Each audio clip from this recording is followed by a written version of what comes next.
Ramayan is real या fake, इस चीज की लड़ाई तो पहले से चलती आ रही है, लेकिन इस वीडियो के बाद सारी कंफ्यूजन दूर हो जाएगी, इसकी गारंटी मैं देता हूँ। देखो, रामायण रियल है या फेक, इसकी लड़ाई इसलिए चलती है कि जो हिंदू धर्म के अनुसार रामायण को कहा जाता है कि 8 लाख से 12 लाख साल पुरानी है, लेकिन जो साइंटिस्ट है, जो विज्ञान है, वो ये कहती है कि ये 5 से 7,000 साल से ज्यादा पुरानी नहीं है। तो दूसरा ये कहा जाता है कि जो राम सेतु भगवान राम ने बनाया, लेकिन जो साइंटिस्ट है वो कहते हैं ये नेचुरली बना है, और जिसमें ये पत्थर यूज कर रहे हैं वो वोल्केनो के पत्थर। लेकिन हम यहाँ बात करना है रियल है या फेक। चलो मैं एक चीज कहता हूँ कि चलो सपोज कीजिए कि रामायण एक कहानी है जिसमें एक कैरेक्टर है जिसका नाम है राम। वो अपने पापा के यानी अपने पिताजी के कहने पर सब कुछ, अपने राज्य छोड़ के, करोड़ों की संपत्ति छोड़ के जंगल में चले जाता है 14 साल के लिए।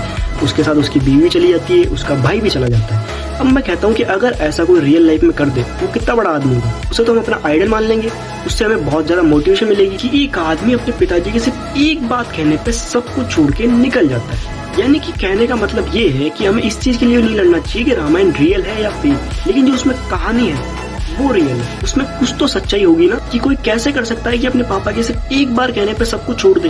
बहुत बड़ी बात है ना। मतलब ये कि रामायण रियल है या फेक, इस चीज का हमें नहीं पता, लेकिन जो रामायण में जो कहानी है, राम का जो कॉन्सेप्ट है, उससे तो हम मान सकते हैं ना। यानी कि रामायण रियल है या फेक, इस चीज से हमें मतलब नहीं होना चाहिए। इस चीज से मतलब होना चाहिए राम ने कैरेक्टर है, उसने जो काम किया है वो चीज सही है।